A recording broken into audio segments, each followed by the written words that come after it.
Hello friends, in previous video we learned 1.3 little girls wiser than old people first part. Now we are going to learn second part of this topic. Students, we are going to learn second part of this topic. Firstly, I read out this para. You listen carefully. One word brought back another, and the women began to quarrel. The men too ran out, and a big crowd gathered. In the street, all were crying, and nobody could hear his neighbor. They scolded and cursed each other. One man gave another man a push, and a fight had begun. When Akulka's grandmother came out, she stepped in the midst of the peasants and began to talk to them. What are you doing, dear ones? Consider the holiday. This is a time for rejoicing, and see what sin you are doing. They paid no attention to the old woman and almost knocked her off her feet. She would never have stopped then if it had not been for Akulka and Malasha. While the women exchanged words, Akulka wiped off her dress and went back to the puddle in the lane.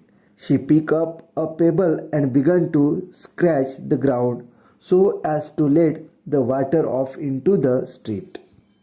While she was scratching, Malasha came up and began to help her. She picked up a chip and widened the reel. मी आता या पॅरेचे वाचन केलेले आहे. आता आपण या पॅऱ्याचा अर्थ समजून घेऊया. शब्दाला शब्द वाढत गेला आणि महिलांचे आणि त्यात शेजारच्यांचे भांडणे वाढत गेले. माणसे सुद्धा बाहेर आले आणि रस्त्यावर आता खूप मोठी गर्दी झाली होती. आता सर्वच जण ओरडावत होते आणि रागावले सुद्धा होते. एका माणसाने दुसऱ्याला धक्का दिला आणि मारामारी सुरू झाली. एवढ्यात आकुलकाची आजी बाहेर येऊन त्या शेतकऱ्यांच्या घोळक्यात उभी झाली आणि त्यांच्याशी बोलू लागली. तुम्ही हे काय करीत आहे? सुट्टीचा दिवस आहे, मजा करण्याची वेळ आहे आणि तुम्ही काय करीत आहात? पण लोकांनी तिच्या बोलण्याकडे लक्ष दिले नाही. तिला जवळजवळ रस्त्यातून बाजूला केले. या भांडणाचा संबंध आकुलका व मलाशाशी नसता तर आजीने त्यांना कधीच थांबविले नसते. आजी त्यांना समजावत असतानाच अकुलकाने आपला ड्रेस स्वच्छ केला आणि ती पुन्हा त्या डबक्याकडे खेळायला निघून गेली.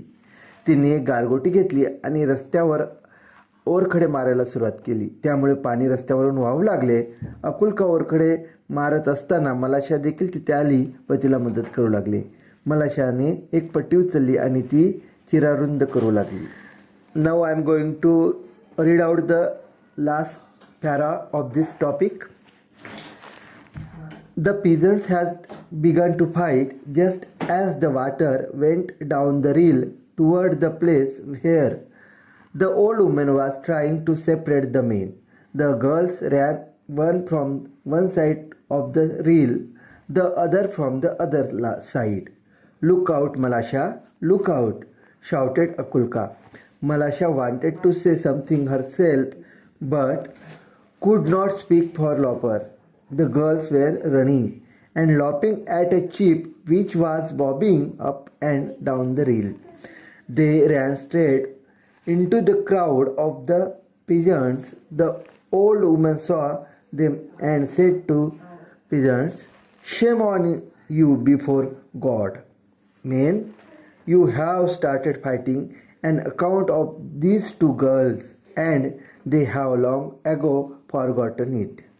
The dear children have been playing nicely together. They are wiser than you." The men looked at the girls and they felt ashamed. Then they laughed at themselves and scattered to their farms. आता आपण या पॅरेग्राफचा अर्थ समजून घेऊया. शेतकऱ्यांची भांडणे सुरूच होती. दोन्ही मुलींनी तयार केलेला पाण्याचा प्रवाह आजीच्या पायाजवळून जात होता. या प्रवाहाच्या एका बाजूला एक व दुसऱ्या बाजूला दुसरी मुलगी पळत होती. "बघ मलाशा!" आकुलका ओरडली. "बघ मलाशा!" मलाशाला काही बोलायचे होते पण हसण्यामुळे ती काहीच बोलू शकली नाही. मुली वाहणाऱ्या पाण्याच्या प्रवाहाबरोबर पळत होत्या व हसत सुद्धा होत्या. त्या शेतकऱ्यांच्या गर्दीतून त्या सरळ पळत गेल्या. आजीने ते पाहिले आणि जमावाला ती आजी म्हणाली, देवासमोर तुम्हाला लाज वाटायला हवी. ज्या 2 मुलींसाठी तुम्ही भांडत आहात त्या दोघी भांडण कधीच विसरून गेल्या आहेत आणि आता त्या दोघी एकत्र खेळत आहेत. त्या तुमच्यापेक्षा हुशार आहेत. का बरं आजीनं असं म्हटलं? कारण त्या लहान असून सुद्धा त्या भांडणं विसरून गेल्या आणि एकमेकांशी बोलत आहेत आणि तुम्ही भांडण करत बसल्यात. त्यामुळे आजीनी त्या मुलींना तुमच्यापेक्षा त्या मुली हुशार लोकांना मुली तुमच्यापेक्षा हुशार आहेत असे म्हटले. माणसांनी मुलींकडे पाहिले आणि त्यांना स्वतःचीच लाज वाटली. नंतर ते स्वतःवरच हसू लागले आणि शेतात कामासाठी निघून गेले. हा पाठ आहे काउंट लिओ एन टॉल्स्टॉय यांचा. आता आपण हा पाठ मराठीत सुद्धा समजून घेतलेला आहे विद्यार्थी मित्रांनो.